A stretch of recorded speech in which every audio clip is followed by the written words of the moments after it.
जो वो कर रहे हैं वो बाहर से ढूंढ रहे हैं उसको। मैं एक बात और पूछूंगा, वैदिक मैथमेटिक्स के बारे में हम सब लोग जानते हैं। भारती कृष्ण तीर्थ जी महाराज एक शंकराचार्य हुए गोवर्धन मथपुरी के, जिनके बारे में यह है कि उन्होंने ही वैदिक गणित को दिया दुनिया को, और उसके बाद दुनिया ने उसको स्वीकार किया और आज विदेश उससे बहुत लाभान्वित हुए।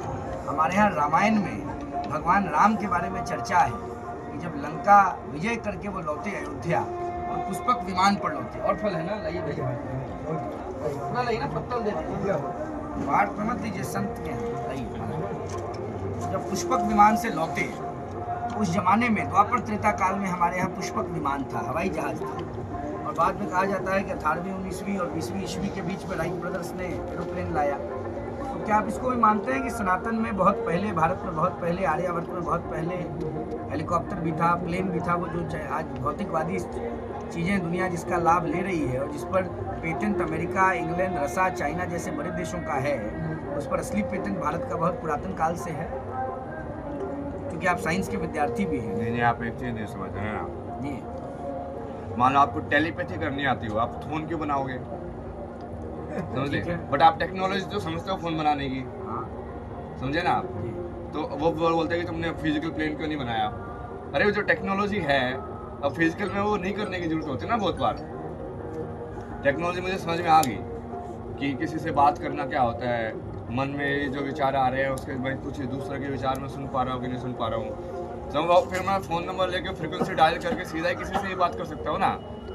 तो वैसे ही हो गया, वो फ़ोन नंबर लेने जैसा ही हो गया, बट वो अलग लेवल पे कर रहे हो तुम अध्यात्म में। उसके लिए फिजिकल फ़ोन ये सब लाइन वाइन बनाने की भी जरूरत नहीं है।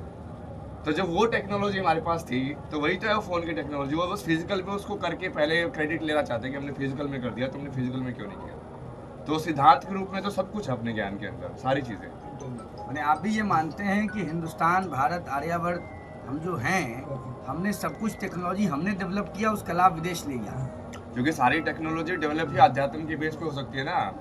जो महादेव ने बताया सारा तंत्र तो काम ऐसे ही करता है, उसके अलावा कुछ हो ही नहीं सकता। और वो तो अब भी आंसर है, वो यही से होगा। कितनी स्पष्टता के साथ महाराज स्पष्ट रूप से कह रहे हैं कि टेक्नोलॉजी हम ही हैं, हमने ही सब कुछ दिया है। अच्छा, आजकल जो कुछ ऑपोजिशनल फोर्सेज हैं, इस प्रकार से जो पॉलिटिकल फोर्सेज हैं, ऑपोजिशनल फोर्सेज हम नहीं माने, ये कहते हैं कि कुंभ स्नान, पाप, पुण्य और कई प्रकार की राजनीतिक बातों को नहीं, आपको लास्ट वाला गलत है ना आपने। और वो टेक्नोलॉजी हमारी मत बताओ, क्योंकि जो सनातन का सत्य है वो कोई भी इंसान जब सत्य तक पहुंचेगा तो उसी सत्य तक पहुंचेगा, तो किसी का नहीं हो सकता। समझे आप? मान लो कोई यदि चाइना में बैठ के भी साधना करे, ध्यान करे, तो क्या उसका मन शांत नहीं होगा? होगा ना, होगा। तो उसको भी समझ में आएगा वो चीजें।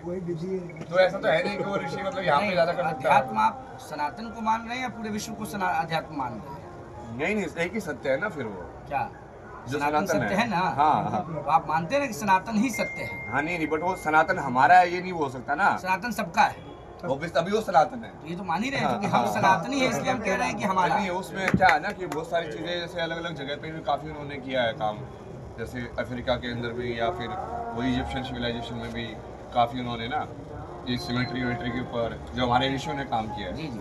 तो मैं आपसे ये समझना चाह रहा हूँ, मान लीजिए कोई क्रिश्चियन है और वो चर्च में बैठ के साधना करे, तो वो क्या सनातनी हो सकता है? कैसे? उसको राम और कृष्ण और महादेव को मानना पड़ेगा ना? नहीं, उसको सिर्फ सत्य को जानना है पहले। मतलब जैसे वो सारे संत महात्मा होते हैं, उनको कैसे सिद्ध हो जाते हैं कि कुत्ते के अंदर भगवान देख लिया, तो उनको सिर्फ भगवान देखने आने चाहिए। अब भगवान का तो रूप होता नहीं है, अब उनको किस रूप में दिख रहे हैं वो ठीक है। आप किस भगवान? जैसे हमारे यहाँ पे भी तो अलग अलग होता है, फिर उसमें भी लड़ाई हो जाएगी। आप बोलोगे शिव के रूप में दिख रहे हैं, इसको कृष्ण के रूप में दिख रहे हैं, अब उसको भी दिख रहा है, उसका रूप अलग है, तो क्या हो गया? आप किस भगवान को देखते हैं? मैं तो शिव को देखता हूं। शिव को।